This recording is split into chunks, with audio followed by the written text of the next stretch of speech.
បាទជំរាបសួរពុកម៉ែបងប្អូនអរគ្នានេះជាវីដេអូការឲ្យចំណីកែបរបស់ខ្ញុំបងប្អូននេះយើងឲ្យពេលព្រឹកបងប្អូនឲ្យចំណីកែបពេលព្រឹកហើយចំពោះចំណីនេះផងដែរ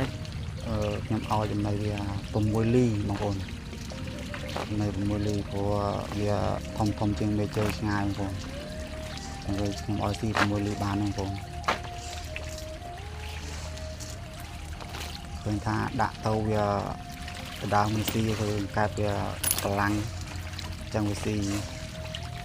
ខ្លាំងហើយការបាចចំណីទីផងដែរគឺយើងបាចចាស់ស្ដែងទៅលើកែបវាស៊ីបងប្អូនដល់ពេលដែលក្នុងកំណត់ហ្នឹងគឺមួយម៉ាងតូចមួយម៉ាងកូនម៉ាងតូចបងប្អូនហើយអាហ្នឹងខ្សែលើយើងមើលចាស់ស្ដែងដែរបងប្អូនបើថាវាស៊ីខ្លាំងចឹងយើងបាចមួយម៉ាងទៅតែបើថាវាអន់ស៊ីយើងបន្ថយទៅកុំឲ្យសល់ចំណីកាលណាស្អុយសល់ចំណីគឺទឹកវាស្អុយចឹងបងប្អូនហើយហ្នឹងយើងមើលវាចាស់ស្ដែងក៏អាហ្នឹងខ្សែលើកាលភាពដែរបងប្អូនបើថាកាលភាពវាអ៊ូអាប់មេវាសូវស្រួលហ្នឹងក៏វាមិនសូវទីដែរចឹងយើងបាចទៅលើការចាស់ស្ដែងប៉ុន្តែមិនថាយើងកំណត់ឬកំណត់យើងកំណត់បងប្អូនតែអាស្រ័យលើកត្តាធម្មជាតិបងប្អូនកត្តាធម្មជាតិវាអត់អំណោយផលក៏វាសូវស៊ីបងប្អូនហើយកាលណាយើងវាសូវស៊ីយើងបាចកំណត់តាមការកំណត់របស់យើងវាអាចសល់ចំណីធ្វើឲ្យទឹកនឹងវាស្អុយហើយកាលណាវាស្អុយទៅវាអាចបង្កជាពលដល់កង្កែបអាចវាងាប់អញ្ចឹងបងប្អូនឃើញថាដាក់ទៅ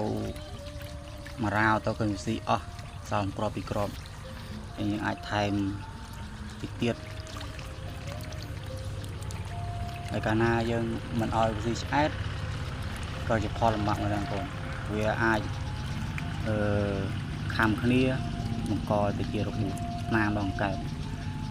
អញ្ចឹងយើងឲ្យវាស៊ីគ្រប់គ្រាន់បងប្អូនឲ្យស៊ីគ្រប់គ្រាន់ដើម្បីកុំឲ្យវាកាលណាវាស៊ីគ្រប់គ្រាន់គឺខាំគ្នាបងប្អូនហើយកាលណាខាំគ្នាគឺបង្ករបួសស្នាមដល់កង្កែបគឺវាអាចធំធាត់អត់ស្មើគ្នាអញ្ចឹងបងប្អូន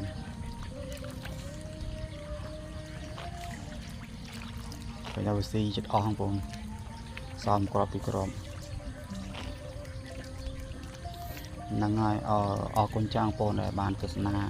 វីដេអូរបស់ខ្ញុំបងប្អូនអរគុណច្រើន